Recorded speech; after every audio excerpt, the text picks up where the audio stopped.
You probably saw a viral video where YouTubers hid a huge treasure in the Bermuda Triangle, and a random guy dared to go after it. He scored $10,000 but let's be real, his biggest win was getting out of there alive. This dangerous stretch of water between Florida, Puerto Rico, and Bermuda is notorious for its chilling and unexplained events. They say that more than 50 ships and 20 airplanes have mysteriously disappeared in the Bermuda Triangle. This leads to many theories, suggesting that this area is somehow linked to mystical powers or vortices that pull objects into other dimensions. But an Australian scientist named Karl Kruszelnicki might have actually cracked the code on the Bermuda Triangle mystery. According to him, most popular legends and eerie disappearances can be explained by two main factors. The first factor is human error. One theory debunked by Kruszelnicki was about the doomed Flight 19. Back in 1945, a group of 5 planes from the U.S. Navy took off on a routine training mission from Florida. Everything was going well until, 90 minutes into the flight, the troop commander reported that they were lost, and then, poof, they just disappeared. One of the largest air and sea searches in history was conducted to find them, but to this day, no one has found any trace of Flight 19 or the 14 men on board. What still makes people scratch their heads about this event is that the weather conditions when they took off were actually great. A relatively warm day, fluffy white clouds drifting across the sky, and a breezy wind coming from the southwest. Pretty standard for training flights, really, nothing out of the ordinary. So, what happened? It turns out that despite the flight leader having over 2,000 flying hours, he was a bad pilot. Actually, a really bad pilot. According to Kruszelnicki, the commander was such a poor navigator that he had gotten lost at sea on at least 2 previous occasions before the Flight 19 incident. On that doomed day, he even tried to get someone to cover his shift but was unsuccessful, to the misfortune of his entire team. After their training flight exercise was completed successfully, both compasses on board stopped working. On the patrol's radio, his anxious voice said they were over land, or precisely, he was sure they were flying above the Florida Keys. But that didn't make any sense. He had made his scheduled pass over hens and chicken shoals in the Bahamas less than an hour earlier, but now he believed his plane had somehow drifted hundreds of miles off course and ended up in the Florida Keys. He couldn't have been more wrong. According to the most plausible theories about this case, what he thought was the Florida Keys was actually some small islands in the Bahamas. And here's where the real mess happened. Instead of turning back to the west, toward Florida, he kept flying east, deeper into the Atlantic Ocean. His plane eventually ran out of fuel, and you already know the rest of the story. Okay, some theorists might argue that a malevolent force somehow interfered with the 2 compasses, causing them to fail while they were flying this supposedly cursed stretch of water. But let's face it, even if that were true, human error was the main factor here. The pilot shouldn't have mistaken the Bahamas Islands for the Keys. End of that story. Now let's talk about the second factor that, according to Kruszelnicki, explains many of the strange disappearances in the Bermuda Triangle, and that's related to bad weather. A lot of Atlantic tropical storms and hurricanes actually pass right through the Bermuda Triangle. So before we had advanced weather forecasting, these storms had caused a bunch of ships to go missing back in the day. On top of that, the Gulf Stream runs through the area too. That's a super strong ocean current that can make the weather change quickly and sometimes pretty dramatically. So when you think about it, natural factors like these could explain many, if not most, of the disappearances.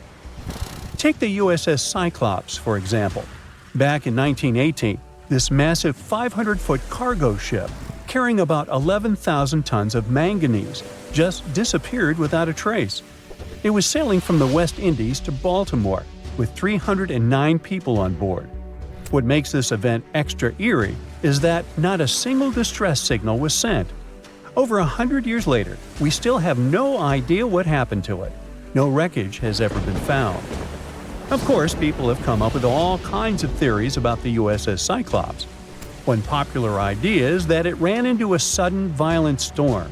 With all that heavy manganese on board, it might have capsized and sunk really fast.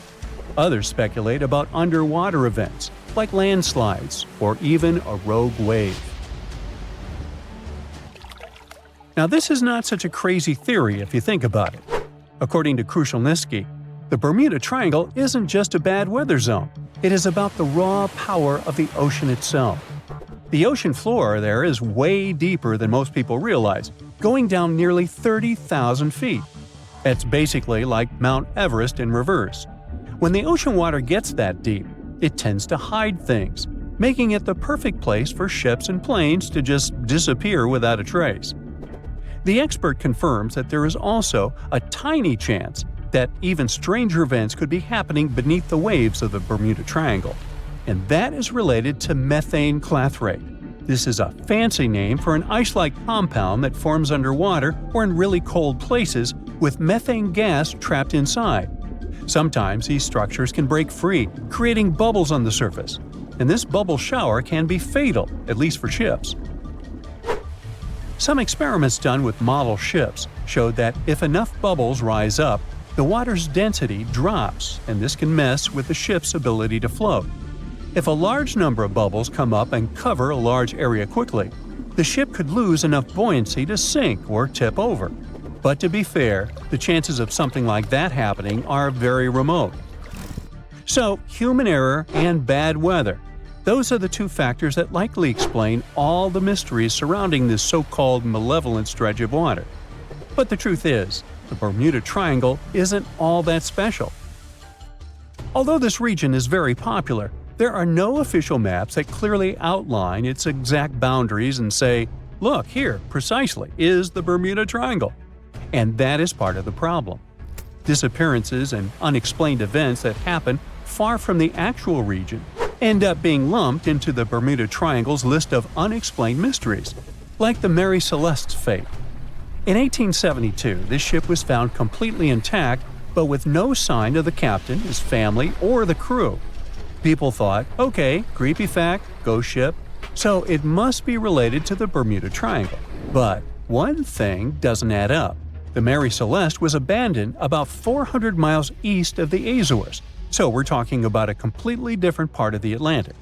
By this time, the triangle has morphed into a trapezoid to cover that huge chunk of the North Atlantic. What I'm trying to say here is that once people start believing in a danger zone, confirmation bias takes over. But the facts are that the Bermuda Triangle sees tons of daily traffic every single day, both by sea and air. And according to experts, the number of incidents that happen there is pretty much the same as anywhere else in the world, percentage-wise. Some years the number is a bit higher, some years lower, but it averages out the same. With that in mind, it seems like it's time for us to finally move on from wild theories involving the Bermuda Triangle. Well, at least until the next bizarre disappearance comes along.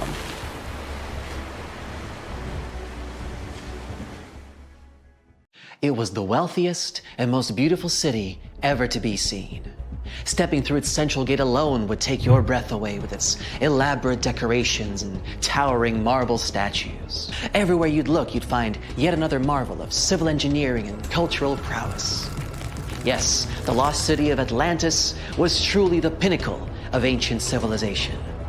That is, if it ever existed. Since it was supposedly swallowed by the sea in its entirety, it's no wonder some curious minds linked it to the Bermuda Triangle, another subject of endless mystery in popular culture, suspected of swallowing quite a few missing planes and ships. In the late 1960s, it's said that a group of treasure hunters stumbled upon the remains of an ancient city while diving in the Bermuda Triangle off the coast of Miami. Not only did they claim to encounter some intricate-looking ruins, but they also claimed that they found a glass pyramid there, larger than any other pyramid ever discovered in Egypt. A huge glass pyramid on the bottom of the Atlantic Ocean? No, that story turned out to be a hoax. Nevertheless, we do know that strange phenomena are still happening in the Bermuda Triangle, like volatile water currents or even the occasional vortex. When anyone mentions the Bermuda Islands, this mythical triangle is often the first thing that comes to mind, due to all the mysterious disappearances or unexplained malfunctions. But there's a lot more to this territory than one mysterious triangle. Let me tell you about it, just in case you might want to visit. For a time after its discovery, Bermuda was briefly known as the Somers Isle, named after George Somers, a British privateer and naval hero. But the name that eventually stuck was the initial name, Bermuda, named after Juan de Bermudez, an explorer from Spain who discovered it in 1505. It's the oldest remaining British territory overseas, going back to a time before even the United Kingdom was established. The island's geographical creation is also unique. Scientists have recently discovered that the volcano that had generated this piece of land is like no other on Earth. Since it has pleasant weather almost all year, it's a great place for golfing, sporting 8 world-class courses, often frequented by famous golf players or celebrities. You might just run into one by accident, if you're lucky. If you're more of a music fan, you would be interested to know that John Lennon got the inspiration for about 25 of his songs right here on this island, including classics such as Watching the Wheels, Woman, and Just Like Starting Over. Bermuda's official online travel guide even provides a Lennon-inspired itinerary, taking you from the Bermuda Botanical Gardens to the Masterworks Museum of Bermuda Art to Front Street, a district well known for its very active nightlife. William Shakespeare himself has an interesting connection with this island. His famous play, The Tempest, a story about a shipwrecked crew that end up on a magical island where they are tormented by an old man and his servants, was initially going to be set in the Mediterranean. But after learning about a real-life shipwreck in Bermuda, Shakespeare was supposedly inspired, and so moved the setting here. The island is also home to some fascinating animal wildlife. On hot summer nights, a special insect that glows in the dark, called the Bermuda fireworm, can be found in protected bay areas. There's also a unique species of birds here, the cowhouse, also known as Bermuda petrels. Believed to be extinct for about 300 years, they were rediscovered back in the 1950s, and a sanctuary was built for their protection. Currently, there are about 300 of these birds in Bermuda, total. Some of the first sailors to end up on the island at times reported strange sounds coming from inland and the surrounding waters after sunset. They even described what they heard as children screaming. So, of course, they thought it must have been because of witches or sea monsters. It took a little more time and research to figure out the sounds were coming from the cowhouse. These birds emit a very specific sound that can be easily confused with distressed human noises. Just as the Netherlands are famous for their tulips and Brazil for its coffee, Bermuda is well known for, drumroll please, onions. Yes, Bermuda used to export an amazing amount of onions back in the day, and the general quality of the vegetables produced here is said to be very high. Bermudians, that's how people living in Bermuda are called, are so proud of their onion heritage that when the clock strikes 12 on New Year's, a giant-sized onion decorated with beautiful lights is dropped in St. George's Town Square to usher in a new year. This is a big part of Bermudian tradition, as their onion heritage is a point of pride for the Bermudian people. The community of Bermuda is known to be tight-knit and to be very friendly and sociable. It's common to say hi to everyone on the street, even if you aren't properly introduced. Not greeting people when entering a shop or jumping into a bus is actually considered rude, so be sure to get accustomed to locals saying hello when paying a visit. Another fascinating aspect of Bermuda is its architecture. The houses are all painted in bright, zesty colors. Bermudians take very good care of their homes, even repainting them every 4 to 5 years. And they can even choose the color of their house without any limits. The roofs, however, are a completely different story.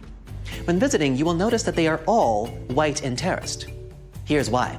Since there is no public water system in Bermuda, people living here have to collect their own water. And that's what the roofs are for. Rainwater is collected on the roofs and then funneled into water tanks for storage and future use. That's why it's so important that the roofs remain white. Not only is it much easier to spot debris on a white surface, but the white cement also helps with sanitizing the water. What about transportation? Well, only residents can drive a car here, and only a single car is permitted per household in terms of ownership. So if your trip itinerary includes renting a car, you may want to rethink it. If riding a bus is not your preference, there's always the option of renting a scooter. You just have to remember to drive on the left side of the road. It is a British colony after all. This wonderful location is also one of the few places on Earth with pink, sandy beaches. Because it's surrounded by coral reefs that are responsible for the special red pigment, Bermuda is home to some of the most spectacularly colored beaches in the world, such as Horseshoe Bay Beach, West Whale Bay, or South Shore Park. For those interested in more of a culinary experience, Bermuda has some interesting local dishes to explore. Its geographical location and the fact that it's surrounded by water mean that most local courses are based on fish and seafood. Here you can get a nice codfish breakfast, a Bermuda fish cake, or their famous Hoppin' John, a dish made with black-eyed peas, sliced sausage, bacon or chicken, Bermuda onion of course, and some brown rice, often seasoned with garlic and thyme. They do this last one for special occasions, like in January, during the Bermuda Restaurant Weeks, a culinary festival that you'd better not miss if you love a good feast. For a place to chill with a fantastic view, Bermuda offers 2 historic lighthouses, each with its own delightful peculiarities. To get to Gibbs Hill Lighthouse, for example, you would have to make a long pilgrimage up 185 steps. There's no elevator to get you there, so be sure you're properly hydrated before starting the journey. The panoramic view of the ocean, however, will make up for all the effort. There is also St. David's Lighthouse, which is known as an ideal spot for whale watching. Particularly in March and April, humpback whales generally pass through these waters as they travel north to their feeding grounds in Canada. The National Museum of Bermuda also provides an array of unique experiences, such as the Dolphin Quest. Through this program, tourists have the opportunity to view, meet, and interact with dolphins in a sheltered, natural ocean lagoon environment. Searching for the best hidden Instagrammable spots? Then Crystal and Fantasy Caves is the place for you. They were actually discovered by accident in 1907. 2 young boys, Carl Gibbons and Edgar Hollis, lost their ball while playing cricket. When one of the boys went down a hole to get the ball back, he discovered this magical place full of crystal formations surrounding a beautiful lake. Crystal and Fantasy Caves attract a huge number of tourists each year, and through a number of recently constructed bridges, they are now more easily accessible. Be sure to wear comfortable shoes, though. There's lots of other geographic, historic, and cultural attractions I could talk about, but I think you get the gist. Bermuda is a lovely and vibrant island paradise that offers so much more than conspiracy theories about missing planes and lost cities. The weather is pleasant, the people are friendly, and there's so much to do on this beautiful island. So what are you waiting for? Book a flight today! Just a suggestion, of course. I'm sure you've seen it, or caught a glimpse of some videos of ships sailing through a weird line of water. In those images, one side is dark blue and clear, and the other side is greenish and silty looking. Some have claimed the footage shows the boundaries between oceans, and that water defies all its own laws by not mixing. Well, it turns out that's not exactly true. Our planet is over 70% covered by water, and out of all of that H2O, 2 of the biggest bodies are the Pacific and Atlantic Oceans. These massive stretches of salty goodness are home to some of the world's most fascinating creatures, from the tiniest plankton to the largest whales. While we may have given these oceans separate names, they are constantly mixing and mingling with each other, regardless of how we choose to draw our maps. It's like a never-ending dance party, with water currents doing the cha-cha between the Pacific and Atlantic. So don't be fooled by those imaginary borders we've drawn on our maps. These oceans are always in motion and connected in more ways than we can imagine. Now, the Pacific Ocean takes the cake for being the largest and deepest ocean on the planet. It's actually deeper than the Grand Canyon. Meanwhile, the Atlantic Ocean comes in second. A red ribbon. But size isn't everything, right? Each of these oceans has its own unique set of characteristics. For example, did you know that the salinity of the Atlantic, that's the salt content, is higher than that of the Pacific or Indian Oceans? Or that the waters of the Red Sea and the Mediterranean are even saltier still? It's because of the lower salinity waters from the deep sea can't easily flow in, and water evaporates faster than rainfall can replace it. It's like the ocean has its own seasoning preferences. Hey, who knew? Now, let's talk about a little place called Cape Horn. If you look at it on a map, you'll have to scroll way down through South America. It's also where the Pacific and Atlantic Oceans come together to play. Here we can also find a powerful current that transports water from west to east, displacing volumes from the Pacific into the Atlantic. But let me tell you, traveling around Cape Horn is no joke. It's a turbulent and dangerous voyage, and many brave sailors have been lost attempting it. And finally, let's address the elephant in the room, or should I say the two-toned ocean. You know the one I'm talking about, where two differently colored types of water seem to be existing alongside each other? Well, I hate to break it to you, but that's not where the Pacific and Atlantic Oceans collide. It's just fresh water that's filled with sediment coming across some dark, salty water from the ocean. What the video captures is most likely taken from somewhere in the Gulf of Alaska. Speaking of color palettes, have you ever wondered why the ocean comes in a variety of shades of blue? Well, get ready for a fun science lesson. First things first, let's get one thing clear.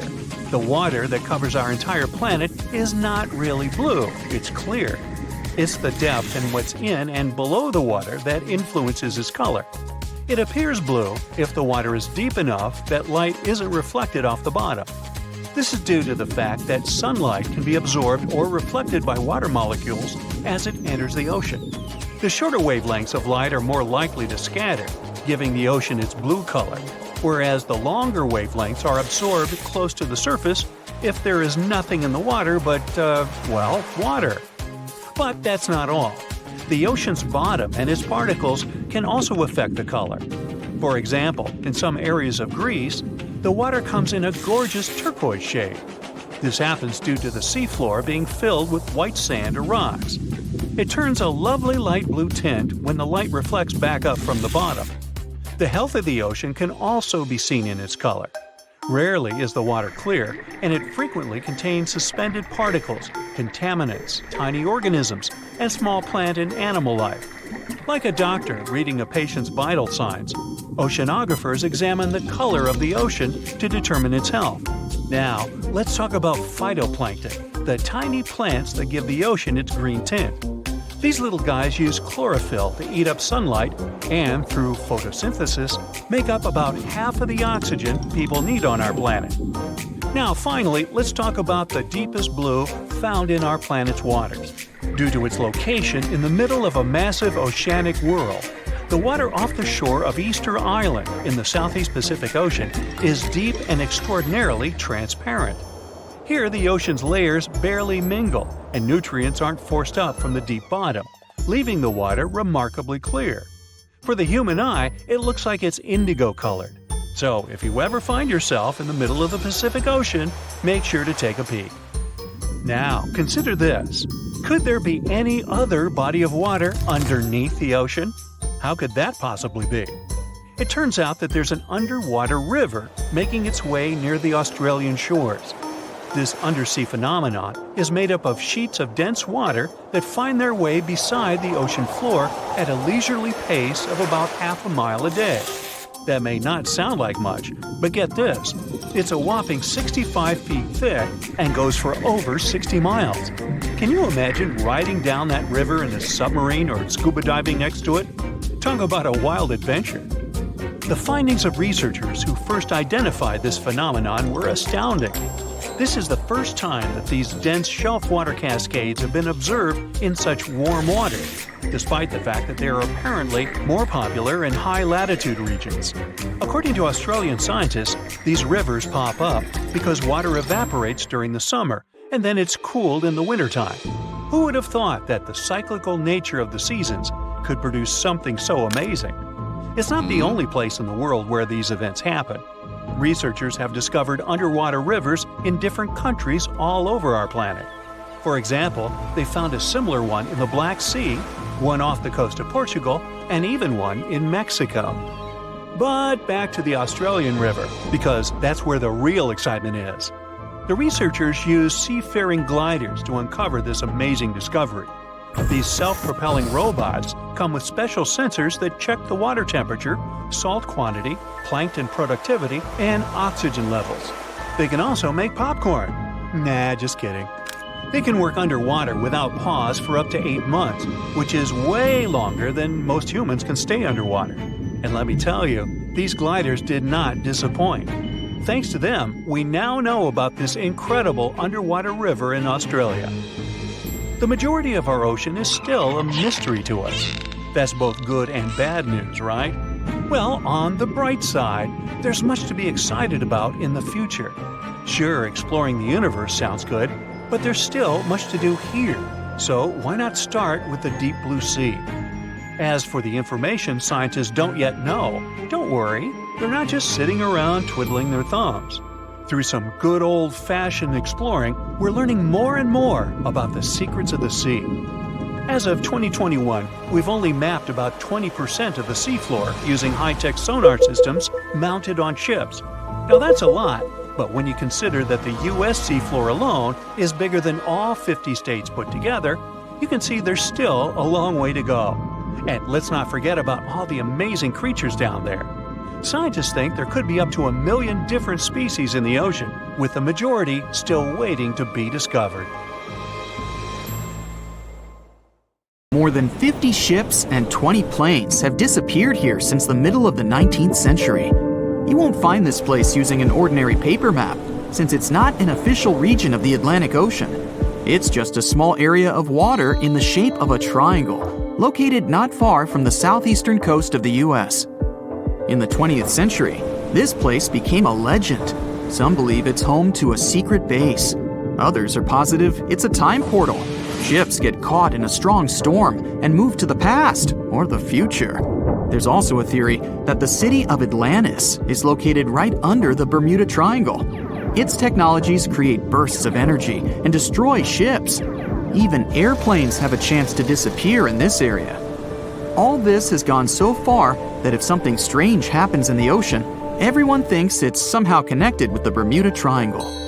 The fear of the triangle has been made popular through books and movies. Directors, writers, and journalists like to use this theme. But in their works, you only see a few correct answers.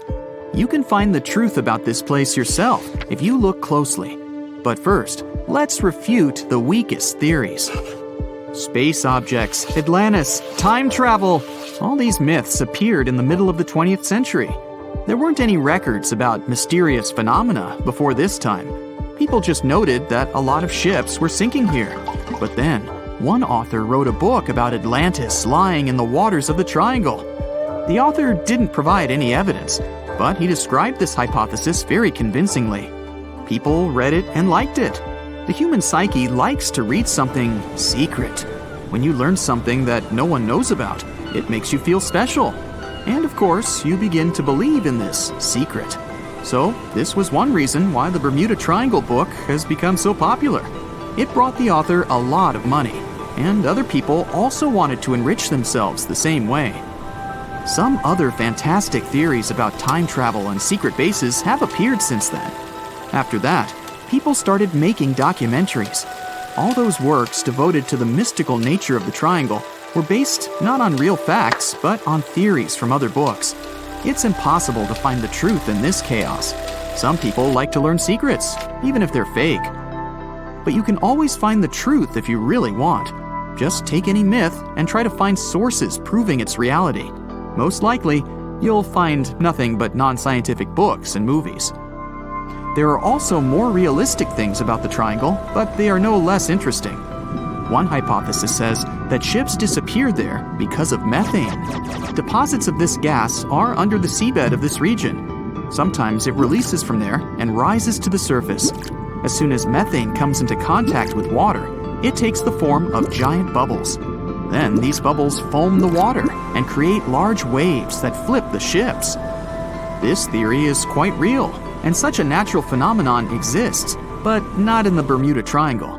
None of the numerous studies have confirmed the presence of an increased concentration of this gas here. The last methane eruption occurred here about 15,000 years ago. Another realistic theory is rogue waves. They form without storms and winds. the calm water's surface can transform into a big wave, the height of a 5-story building, in 3 seconds. It sinks a ship and then quickly disappears. The sea is calm again, as if there were no waves at all. Some scientists believe a surface sea current colliding with a strong headwind creates this phenomenon.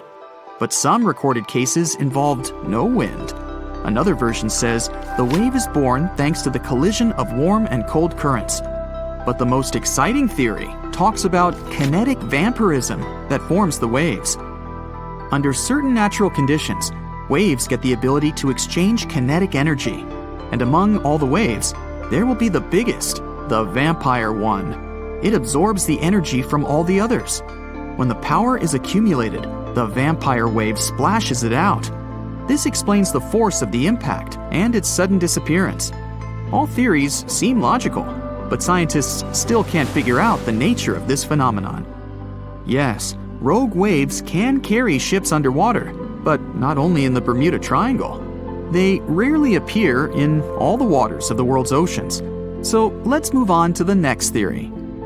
Some of those who sailed through this place reported their navigation devices had become unstable. The compass and electronics broke down. The signal and radio communications were lost. We need to look at the triangle from space to find out the reason. If you use special sensors and devices, you'll see that the Earth's magnetic field is weakened above the Bermuda Triangle. This field is a shield that protects us from solar radiation. The ISS astronauts said that the triangle gets more of the sun's particles than any other part of the planet. Therefore, electronics are unstable in this area.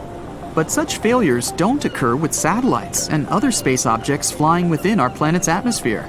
Areas with a weakened magnetic field appear all over the world, and they hardly ever disrupt navigation. This means that ships and planes work stably in such conditions.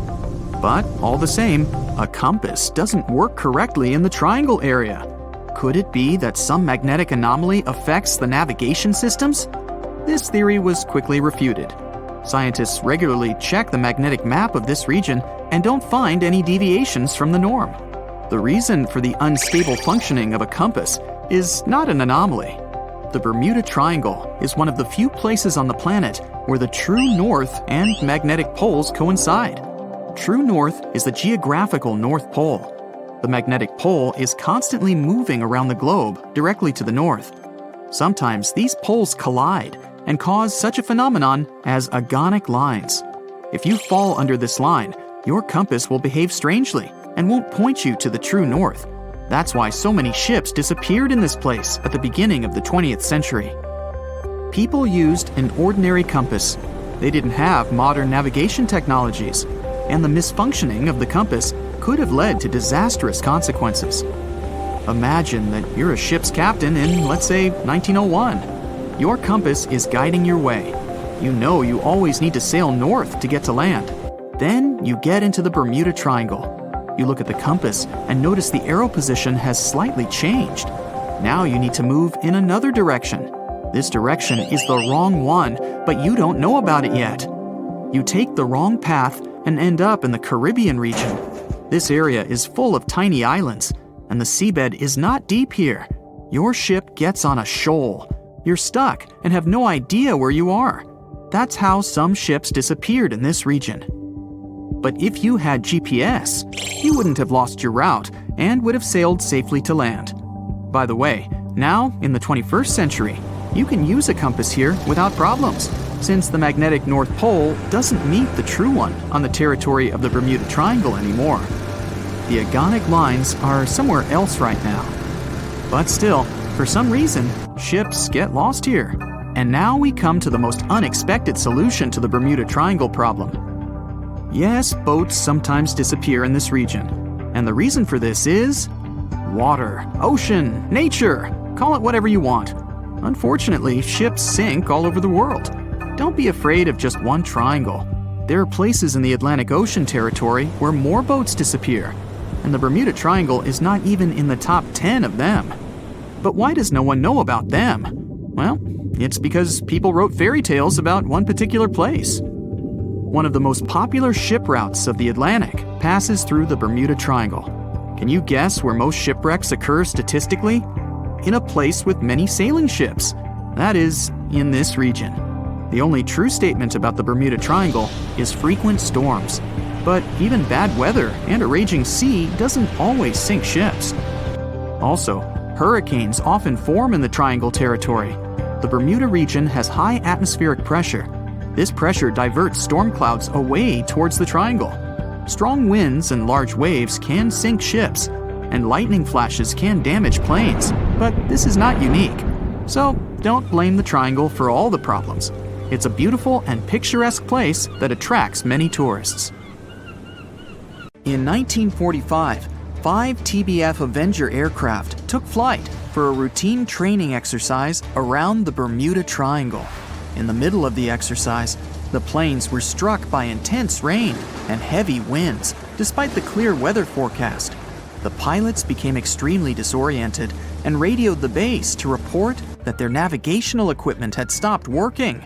The last thing the base heard was, "When the first plane drops below 10 gallons, we all go down together." And then, static. The 5 planes and their 14 passengers were never seen or heard from again. On his very first voyage to the New World in 1492, Christopher Columbus sailed through the Bermuda Triangle. Columbus reported that one night, when he was on the deck of the ship, he noticed a giant light appear in the distance, unlike anything he had ever seen before. Columbus looked at his compass for direction, and it gave off erratic readings. You might have noticed that the Bermuda Triangle doesn't appear on any world map. This is because official institutions refuse to acknowledge that the area actually exists. In March 1918, carrying a crew of 306 people, the USS Cyclops left Barbados and headed home to Baltimore.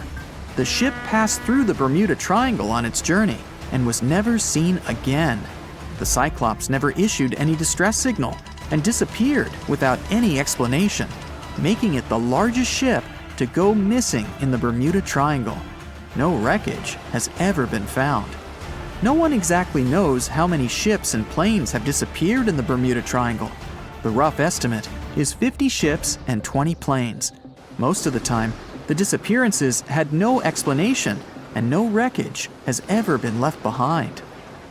In the year 1800, a large sailing vessel called the USS Pickering departed from the US on its way to the West Indies. The ship sailed into the Bermuda Triangle along with its 90-man crew and was never heard from again. The USS Pickering was the first ever confirmed ship to vanish in the Bermuda Triangle. It's believed that the ship was taken out by a storm, but because no wreckage was ever found, we'll never know for sure. William Shakespeare's famous play, The Tempest, was inspired by the Bermuda Triangle. Sailors returned home to England to tell stories of treacherous waters near the Bahamas, where ships mysteriously disappeared. These stories made it back to the bard himself and inspired his final play about a storm at sea transporting a ship to a mysterious land. The shipwreck in Shakespeare's play is based on the 17th century ship Sea Venture.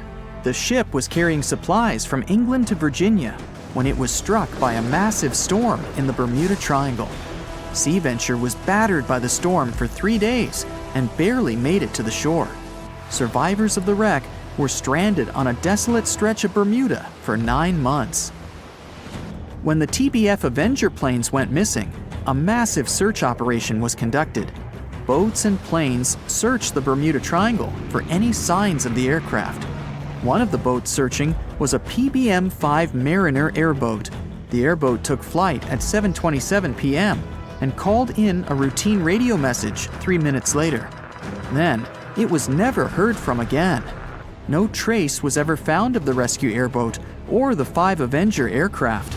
A huge investigation was launched into the disappearance of all these vehicles, but nothing was ever discovered.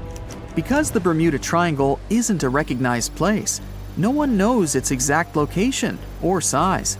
Some people believe it covers around 500,000 square miles around the Bermuda area. Other people believe the triangle is as big as 1.5 million square miles. The Bermuda Triangle is one of the most heavily traveled shipping routes in the world. Some skeptics believe that this fact solves the Bermuda Triangle mystery. Statistically, the busier the area, the higher the frequency of accidents and disappearances. While this makes sense, it's not the frequency of disappearances that's responsible for the mystery of the Bermuda Triangle. It's the lack of explanation or wreckage found. The Bermuda Triangle is home to the deepest point in the Atlantic Ocean, the Milwaukee Deep. The area has a maximum depth of over 27,000 feet. This is one of the deepest points in the ocean floor, but still not close to the massive 35,000 feet of the Mariana Trench. But the huge depth might explain how such little wreckage has been found. The Bermuda Triangle is home to some pretty intense and unexpected weather.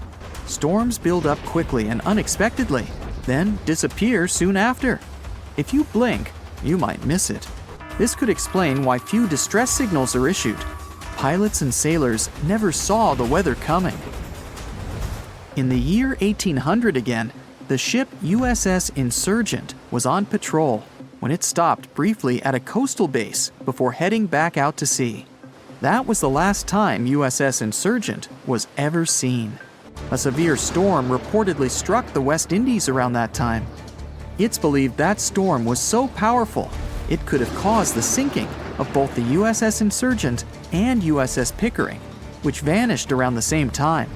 Like the Pickering, no wreckage of the Insurgent was ever discovered. A popular theory suggests that rogue waves are responsible for many disappearances.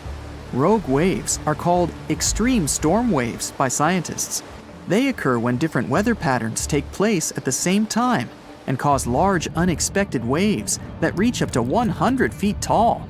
Witnesses say that the waves look like giant walls of water.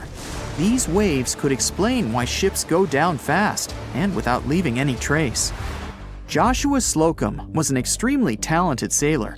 He was the first person to ever sail single-handedly around the world. But sadly, he was no match for the Bermuda Triangle. In November 1909, Slocum said goodbye to his wife and set off on one of his usual winter voyages to the West Indies. Slocum's wife reported him missing after several months passed without any contact. It's said that he called in at Miami to resupply before vanishing into the Bermuda Triangle. Just off the coast of Japan, you'll find the Bermuda Triangle of the Pacific Ocean. They call it the Dragon's Triangle. Between 1950 and 1954, 9 ships disappeared in this area without leaving a trace. The ship Kaiomaru 5 was sent to investigate these unexplained disappearances when it also vanished. After this incident, the Japanese authorities labeled the area as a danger zone, and sailors are encouraged to avoid it. On the ocean floor, decomposing organisms let off large concentrations of methane gas that gets trapped under the water. This gas can build up until, boom, it ruptures. The gas surges up to the surface and erupts. If a ship was in the area of one of these ruptures, the water would become much less dense and cause the ship to sink rapidly and without warning. Scientists believe this could be the cause of the many disappearances in the Bermuda Triangle. While this theory makes a lot of sense, it doesn't seem too likely. The United States Geological Survey has stated that no large releases of gas are believed to have occurred in the Bermuda Triangle for the past 15,000 years. In July 2015, 2 teenagers disappeared after setting sail off the coast of Florida.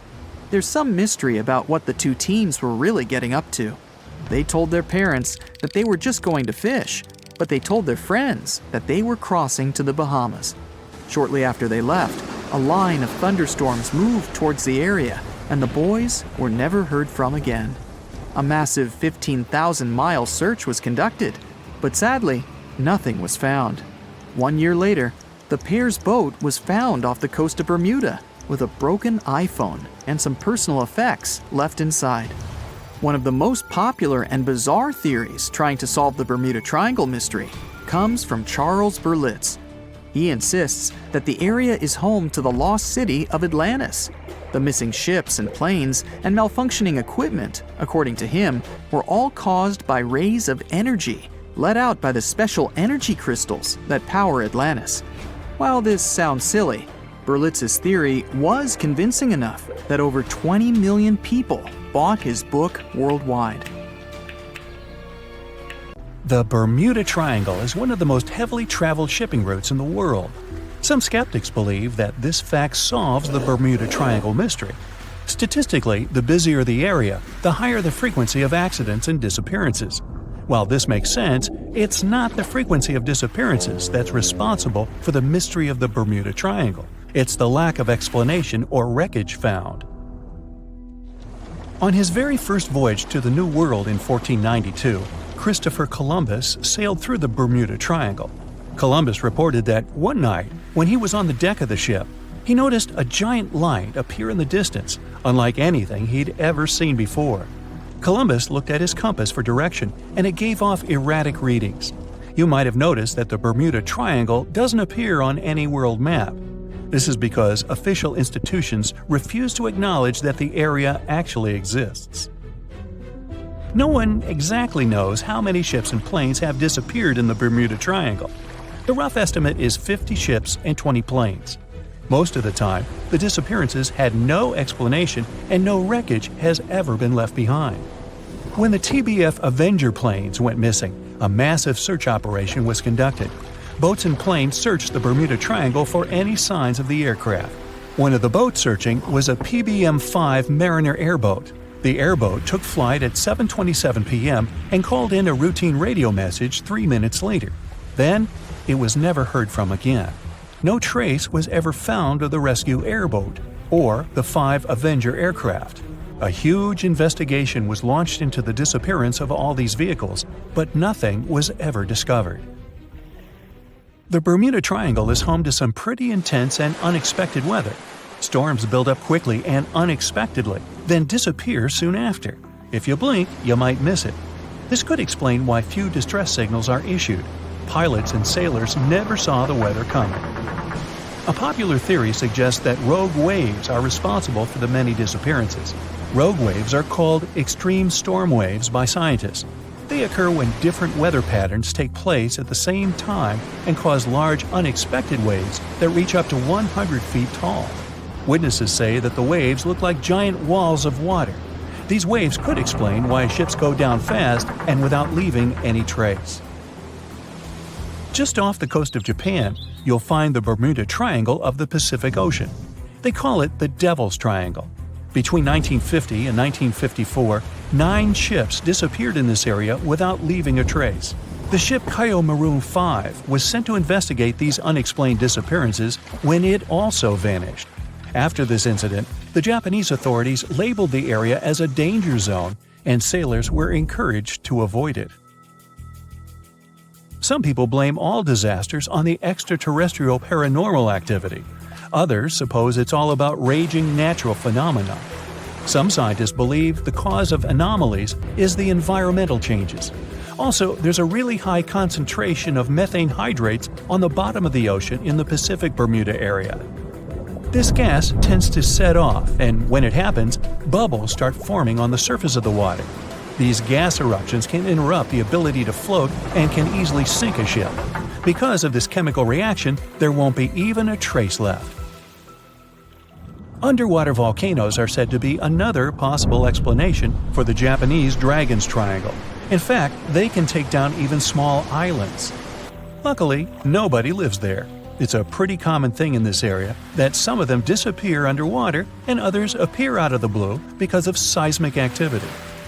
You'll never find the Dragon's Triangle on any official map of the world, so nobody's quite sure about how large it is in reality. In July 2015, 2 teenagers disappeared after setting sail off the coast of Florida. There's some mystery about what the 2 teens were really getting up to. They told their parents that they were just going to fish, but they told their friends that they were crossing to the Bahamas. Shortly after they left, a line of thunderstorms moved towards the area, and the boys were never heard from again. A massive search was conducted, but sadly, nothing was found.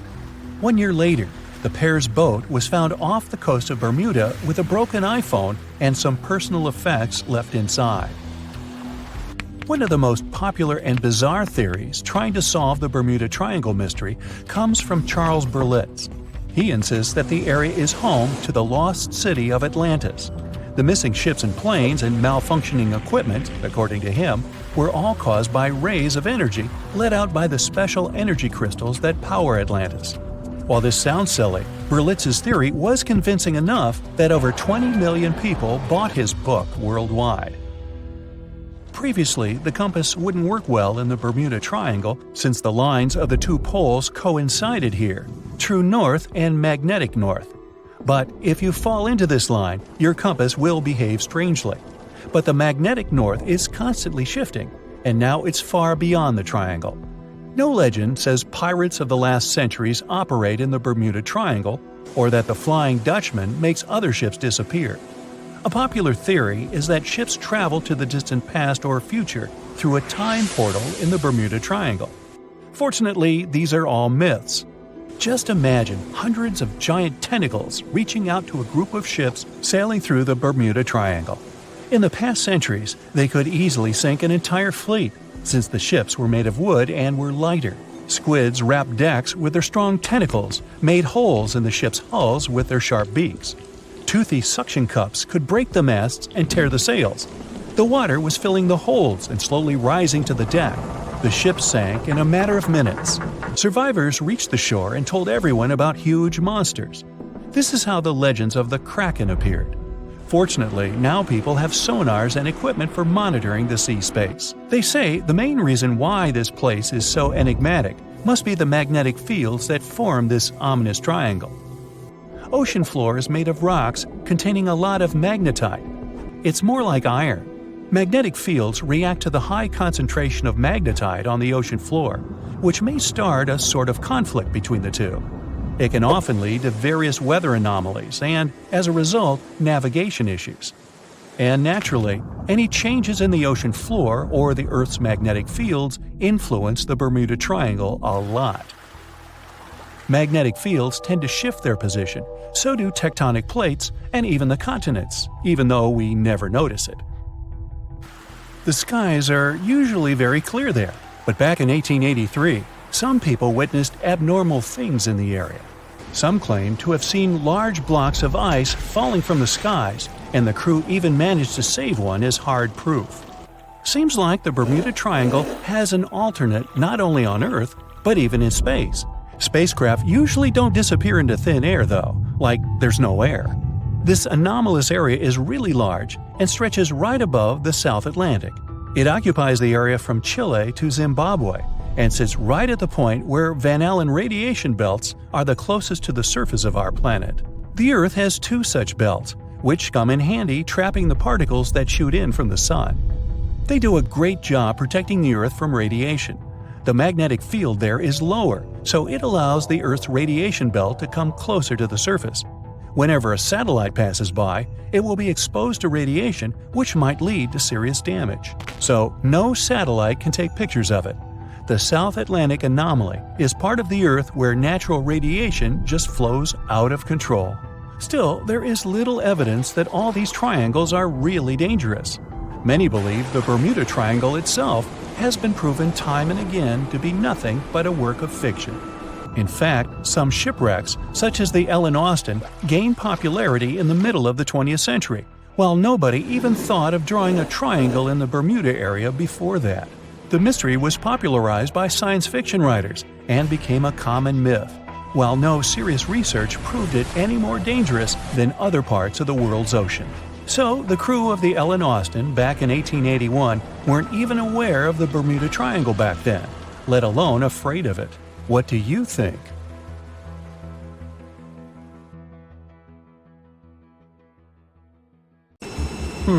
Can we estimate how many ships and airplanes were lost in the Bermuda Triangle?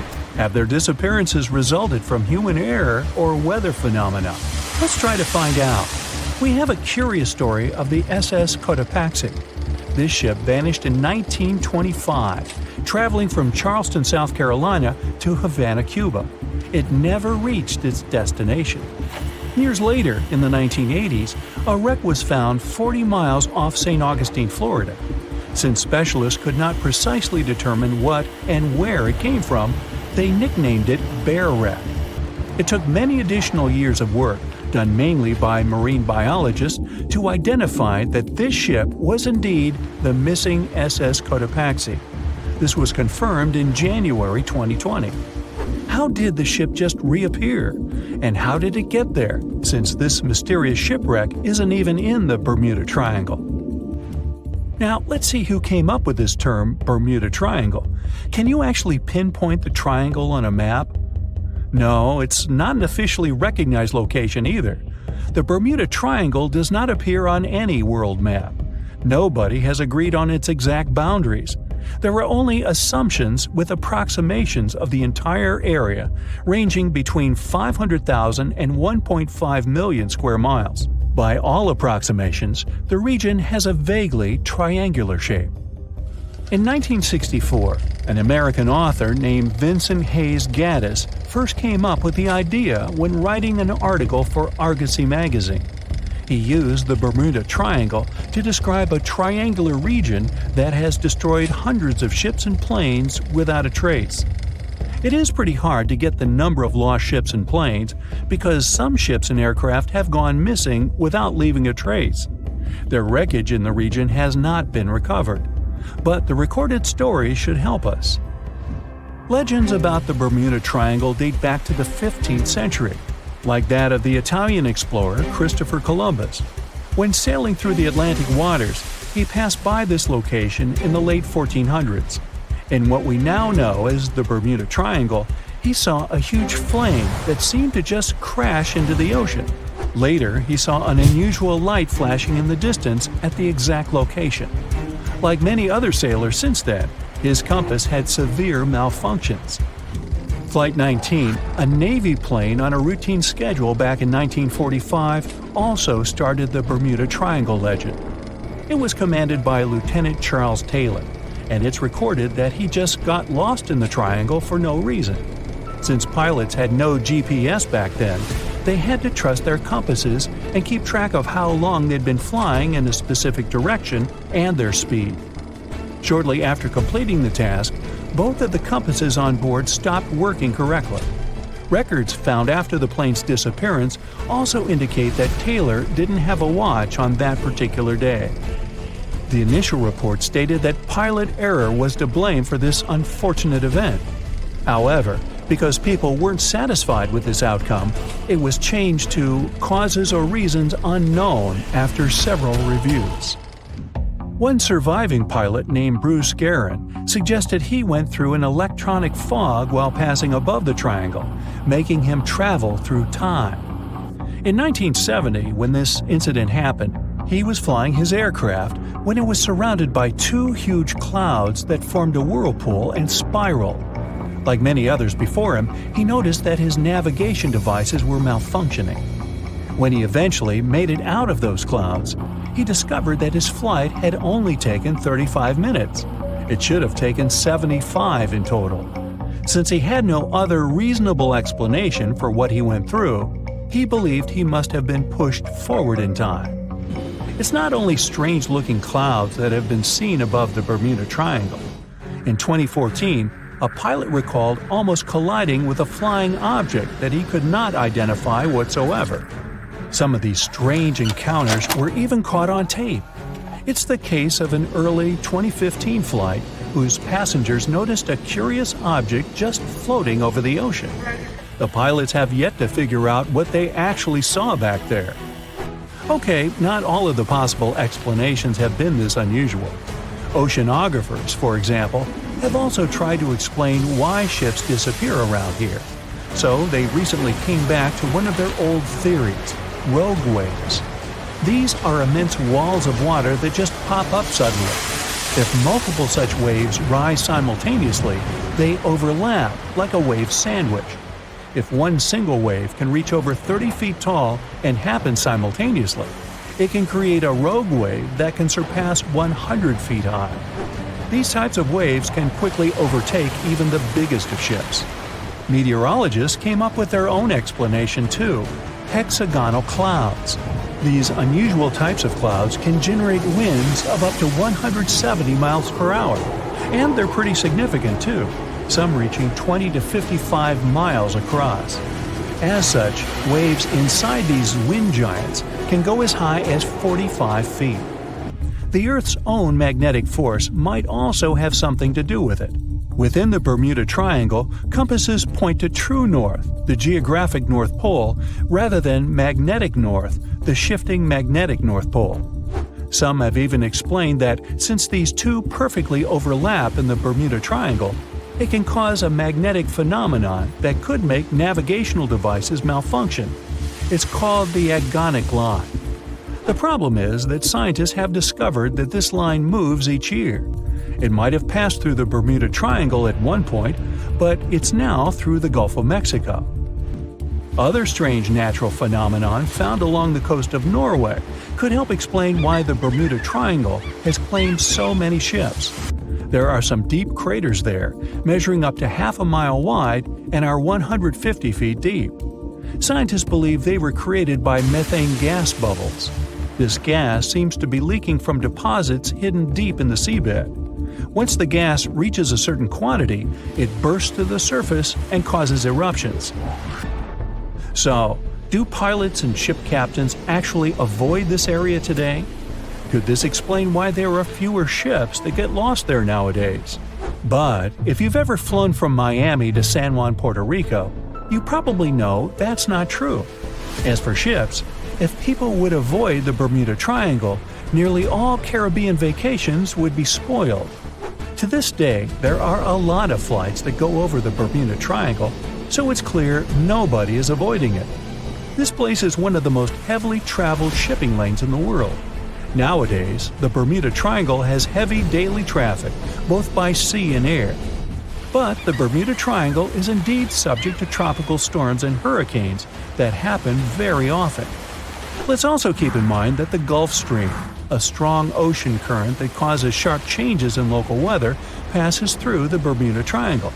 Besides, the deepest point in the Atlantic Ocean, the Milwaukee Depth, is also located in the Bermuda Triangle.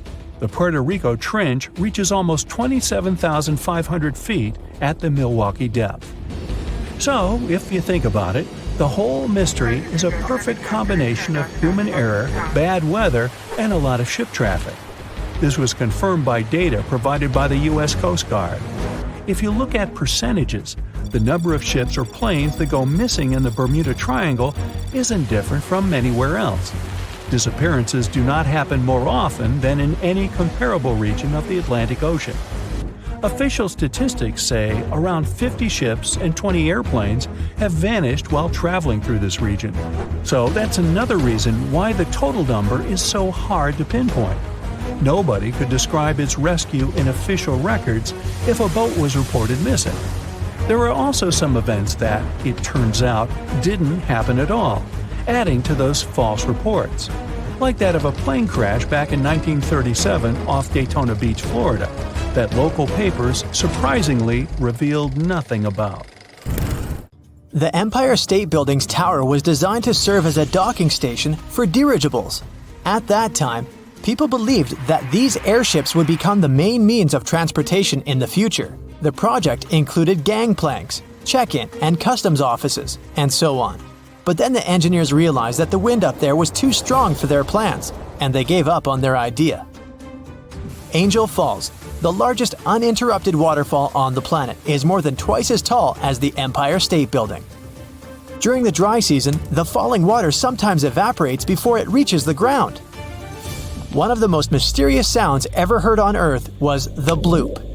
It occurred in 1997 and resembled the noise of marine animals, but the volume was too great for a sound produced by a living creature. The bloop continued for 1 minute. It started from a low rumble and then rose in frequency. Antarctica might just look like a giant field of ice, but there's actually a huge continent underneath. That means that it has volcanoes, mountains, and valleys, like any other continent. Scientists have recently discovered that the Antarctic landmass has the lowest point on the planet, as well as huge mountain ranges. If any of the numerous volcanoes were to erupt, it would melt a huge part of the surface ice and increase the spill of ice into the ocean. The sea level would rise and flood coastal areas around the world. The ocean waters would also be disrupted, putting marine life at risk. though all of these volcanoes are dormant at the moment. Each day on the South Pole lasts 6 months on this continent. The South Pole only has a single sunset and sunrise across an entire year. Early Earth might have been purple, not green. There's a theory that ancient microbes used molecules rather than chlorophyll to absorb sunlight. These molecules likely gave living organisms a violet tint. During the Stone Age, the entire population of Central Europe was around 1,500 people, which means they would all fit on a mid-sized cruise liner these days. Astronomers have figured out that the Milky Way weighs around 1.5 trillion solar masses, and one solar mass is the mass of our Sun. A tiny part of this weight is a supermassive black hole at the center of the galaxy, and 200 billion stars. The rest is dark matter, mysterious and invisible. If all sheets of Arctic ice and glaciers melted at the same time, the sea level would rise for the height of a 26-story building. Under black or UV light, ripening bananas look bright blue. That's because of the chlorophyll that's breaking down when the fruit is ripening. Because of tectonic plate movements, the Pacific Ocean shrinks every year, and the Atlantic Ocean gets bigger by the same amount. These days, there are only 2 ice sheets in the world left after the planet's last ice age. The first is the Greenland ice sheet. The second, the Antarctic ice sheet, is enormous. It's the size of Mexico and the continental US combined. Tsunami waves often go unnoticed. They don't rise for more than several inches above the surface until they reach shallow waters. When the ocean is deep, though, they can travel as fast as a long-distance passenger airplane. Corals that live in shallow waters produce their own protection from the sun. Without it, sunlight would harm the algae living inside them. To protect these algae, which are the main source of food for the corals, they fluoresce. This process makes proteins that act as sunscreen. Almost 90% of the volcanic activity on Earth happens in the oceans. The South Pacific has the largest concentration of volcanoes people know about. There's one volcano cluster that has 1,133 volcanic cones. All of them are active and cooped up in an area the size of New York State. The Zemchug Canyon in the middle of the Bering Sea is the largest underwater canyon ever discovered. There are more treasures and artifacts at the bottom of the ocean than in all museums in the world combined. In 1900, one of the biggest hurricanes struck near Central America and in the Gulf of Mexico. It then went as far as Florida and Texas and is considered to be the most devastating hurricane in the United States history. They first detected it on August 27th, and it lasted for many days. By the time it reached the Texas coast, the storm had turned into a Category 4 hurricane.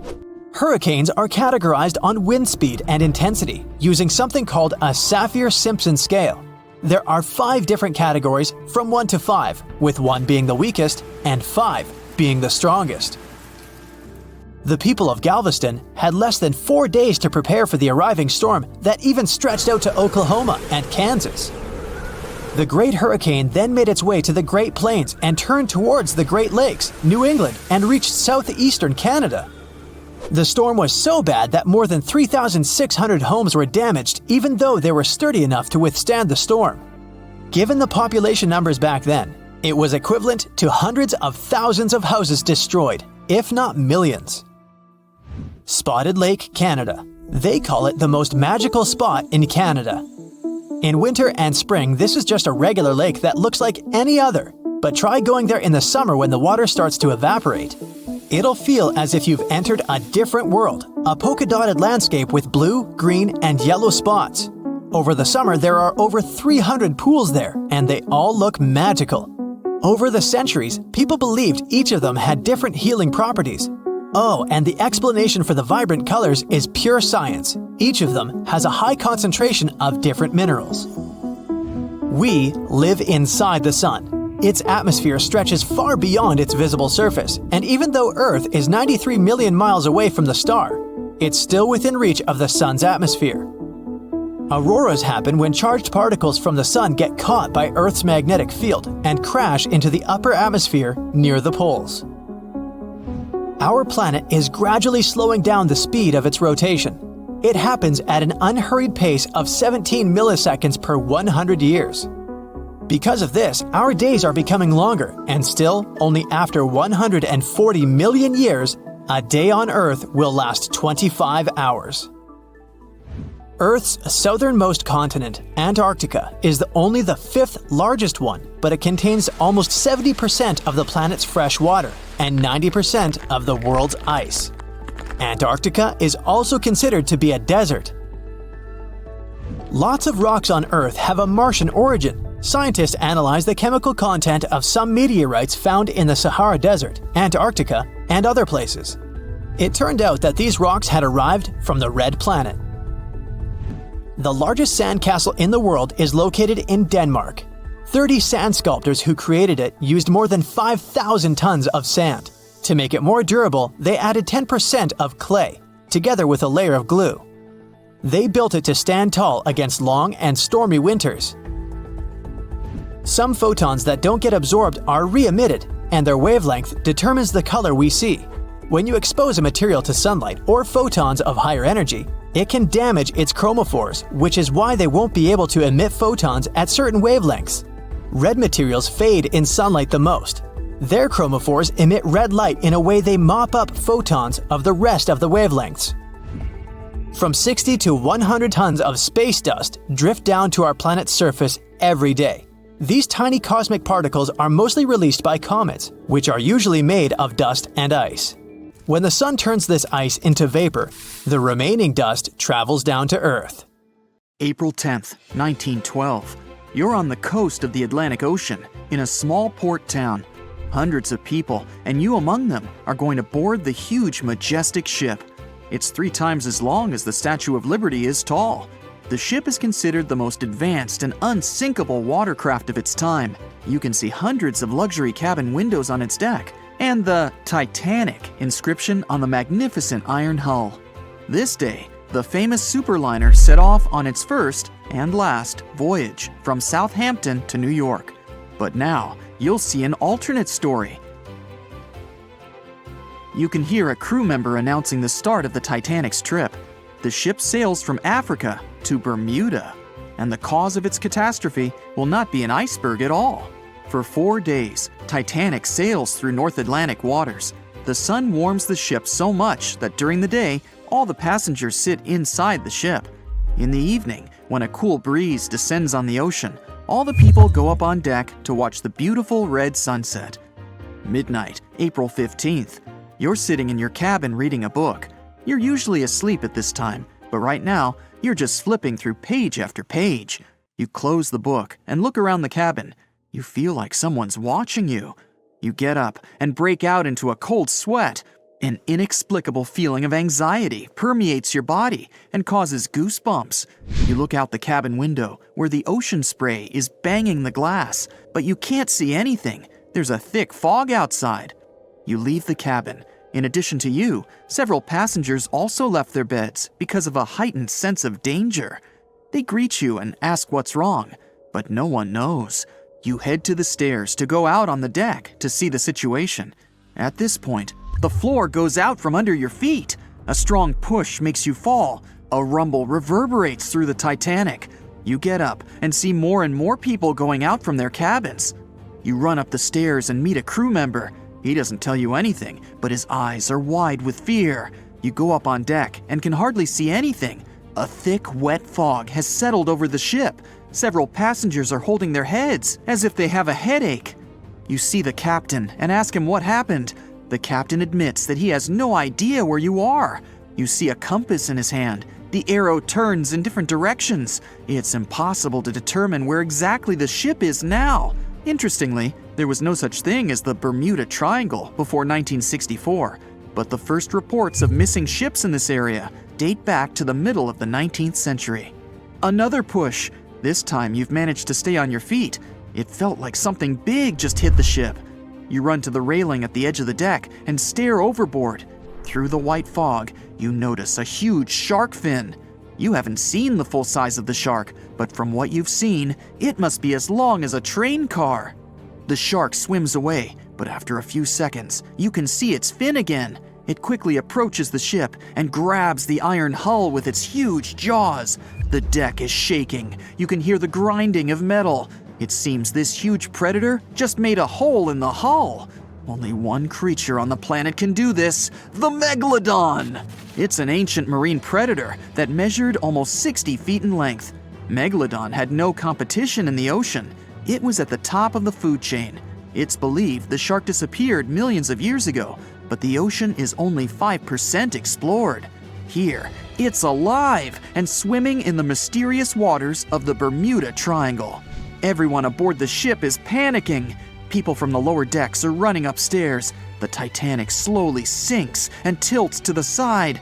Everyone goes to the lifeboats, but no one dares to get in them while the huge ancient monster is around. The ship's bow submerges under the water. You stand on the left side of the deck and see the Megalodon bite off pieces of the iron hull. You shout to the people in the stern section that the Megalodon is busy and they have time to evacuate. The first rescue boats with passengers go down on the water. Some passengers just jump overboard. Fortunately, the water is much warmer than the place where the Titanic actually sank. You put on a life jacket and jump too. The Megalodon attacks the ship and drags it deeper into the water. The smell of the Titanic's kitchen must have attracted it. You find yourself among the ship's flotsam and lifeboats. The fog's finally rising. The starry sky and the moon illuminate the sea's surface. People help you to climb on board a rescue boat. Everyone tries to sail as far away from the sinking ship as possible. You see the huge shark swimming around the Titanic. At this moment, something distracts it, and the predator goes away. More than half of the ship is already under the surface. The second part looks like a candle sticking out of the water. The ocean is calm, the sky's clear and cloudless, there's no wind. From the side, you see a huge wave growing behind the Titanic. It's about 50 feet high, like a 5-story building. It knocks the ship down as easily as if it was made of paper. The monster wave dissolves in the water as quickly and unexpectedly as it appeared. You've just witnessed a rogue wave. This phenomenon occurs all over the world. Enormous waves suddenly appear, demolish ships, and disappear without a trace. Scientists still can't determine their exact nature, but according to the most popular theory, these waves are formed by kinetic vampirism. Under certain natural conditions, waves accumulate and exchange kinetic energy. Among all the waves out there, there is one vampire wave that absorbs the energy of all the others. When a lot of energy is accumulated, a huge wave grows and splashes it all out. Some believe the frequent disappearance of ships in the Bermuda Triangle occurred because of rogue waves. The people on the boats calm down. Someone sends a flare into the sky. You look at the ocean and see the triangular fin of the Megalodon emerging from the water. It's the size of a sailboat, and it's coming your way. You row the oars as fast as you can. People are screaming and calling for help. There's no chance of escape. The legendary monster is getting closer and closer. The shark's head peeks out from under the surface. It opens its huge maw filled with hundreds of sharp teeth. Each of them is the size of your palm. The boat would fit entirely inside the shark's mouth. It can swallow you whole. The shark stops and closes its mouth at arm's length from the boat. You can see the water bubbling around you. From the ocean depths, several giant tentacles lash out and wrap around the Megalodon. They pull the shark down. You look over the side and see a purple glow with a black circle in the center. Someone on the boat notices it too. People start screaming, "It's looking at us!" a woman shouts. After a second, you get goosebumps, and a shiver runs through your entire body. This purple glow is something's eye, and the black circle is the pupil. The creature that is looking at you right now is so big that the boat seems like a grain of rice to it. It's the Kraken! The giant squid, an ancient monster that sank hundreds of ships, but whose existence has not been proven by anyone yet. Fortunately, the boat you're sitting in is too small to interest the Kraken. You can see its eye moving deeper away. Huge tentacles pull the struggling Megalodon into the depths. An hour passes, and another big superliner arrives at the wreck of the Titanic. All the passengers are rescued. You look back at the calm sea. at the place where the Titanic recently sailed. You climb aboard the rescue ship and promise yourself never to go on a sea voyage again. December 4th, 1970. Pilot Bruce Gernon had 2 passengers on board his Beechcraft Bonanza single-engine aircraft, his father and business partner.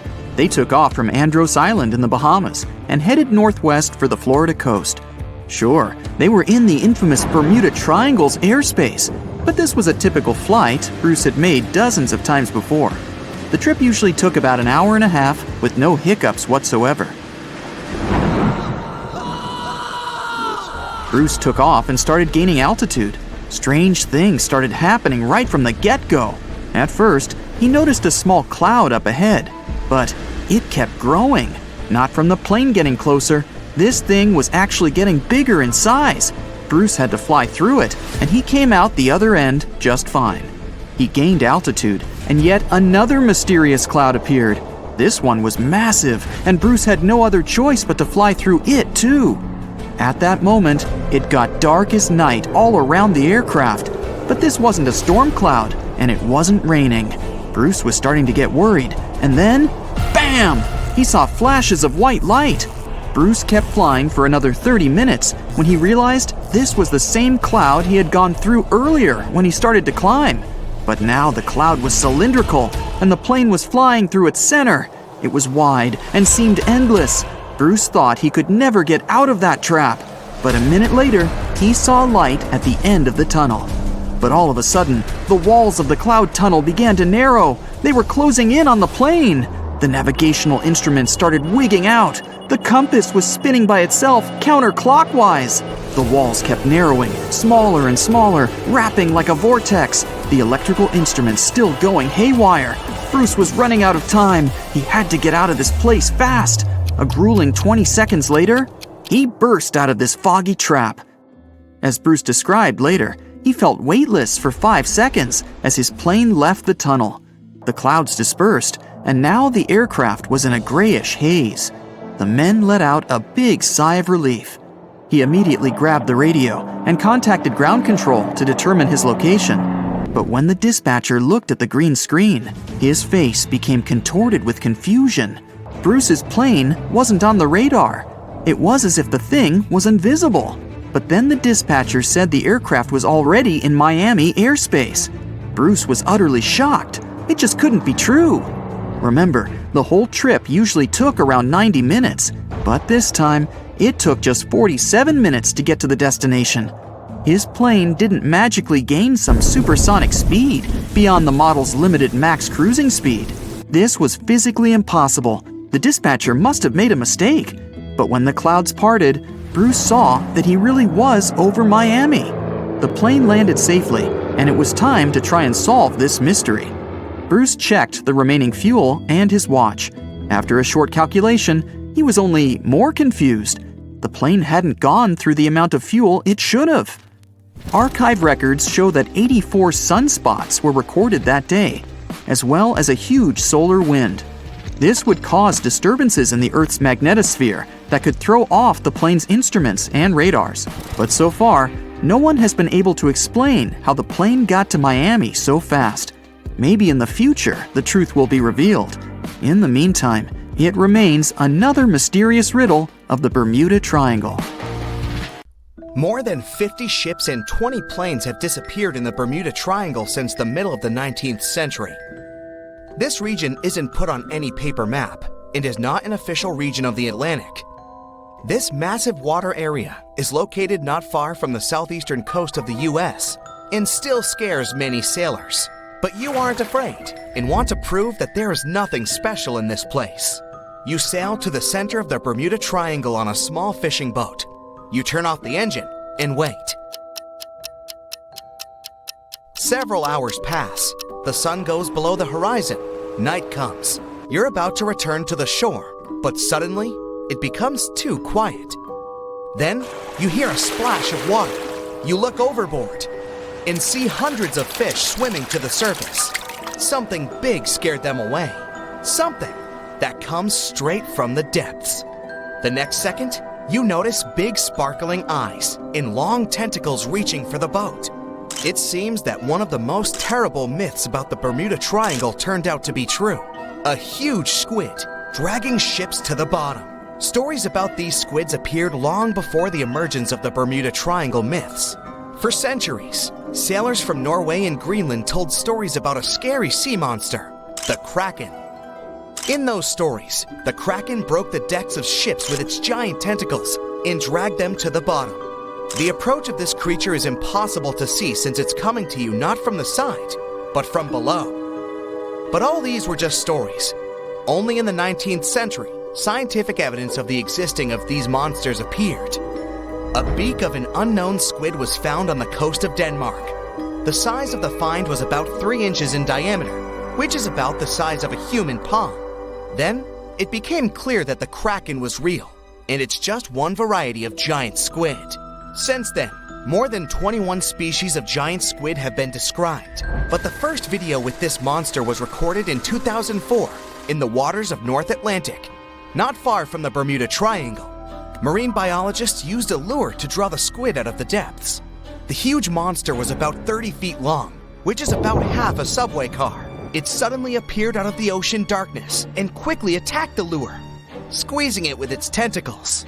After that, many cases of squid have been recorded on photos and video. Huge squids were washed up on the shore, swam past ships. According to some records, the largest monster ever found was 59 feet long and weighed almost a ton. This is the size of a big bus. Some scientists believe that giant squids can reach 150 feet in length, which is almost twice the size of a basketball court. But the big size is not enough to sink a ship. The first thing that helps squids do this is the surprise effect. Squids come from the depths, which mean they can be seen from the deck, but the monster can see a boat from afar. It has the biggest eyes in the world.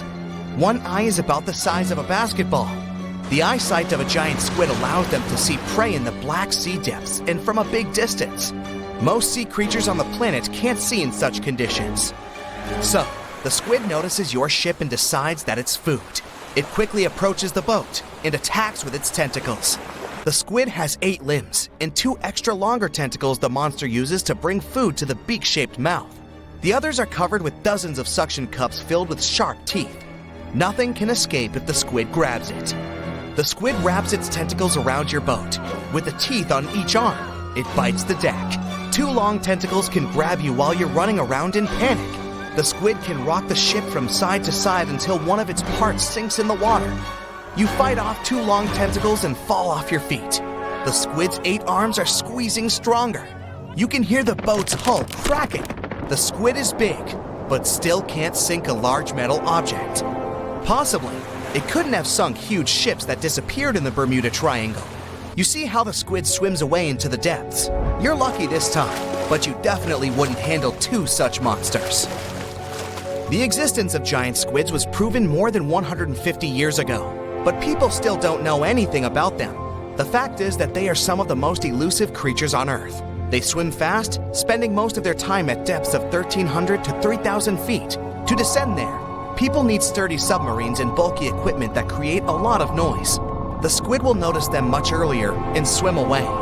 Scientists don't know anything about their behavior, social life, habits, or a distance they swim during the day. And most importantly, we don't know how many of them are hidden in the water. The ocean is only 5% explored. It's possible that millions of giant squids swim in the sea depths. Just imagine hundreds of giant tentacles reaching out to a group of ships sailing through the Bermuda Triangle. In the past centuries, they could easily sink an entire fleet, since the ships were made of wood and were lighter. Squids wrapped decks with their strong tentacles, made holes in the ship's bodies with their sharp beaks. Toothy suction cups could break the masts and tear the sails. The water was filling the holes and slowly rising to the deck. The ship sank in a matter of minutes. Survivors reached the shore and told everyone about huge monsters. This is how the legends of the Kraken appeared. Fortunately, now people have sonars and equipment for monitoring the sea space. You start the engine to swim to the shore and notice that about 30 tentacles are reaching out to you from the water. 3 giant squids squeeze the boat from all sides and pull it down. It looks like there's no way out. You look overboard and see black eyes looking right at you. At this moment, you find a solution. Squids spend their whole life in darkness and are afraid of the light. Fortunately, you have a signal rocket. You use it to scare the monsters away. Squids go back down into the water, but apparently not for long. You release a few more rockets into the ocean and scream in fear. The red light illuminates the sea darkness, and you see hundreds of moving tentacles. They quickly swim away from the fire to a safe distance. At full throttle, you're sailing to the shore and releasing all the signal fires into the water. You don't give the squids a chance to get close to you. Finally, you get to land, confident that you will never return to this place. The bad news is, these creatures swim not only in the Bermuda Triangle. People found giant squid in the oceans all over the world. Yeah, it's possible the giant squid is the main reason for the disappearance of ships, but this doesn't make the Bermuda Triangle a unique place. Boats and cargo ships disappear all over the Atlantic Ocean.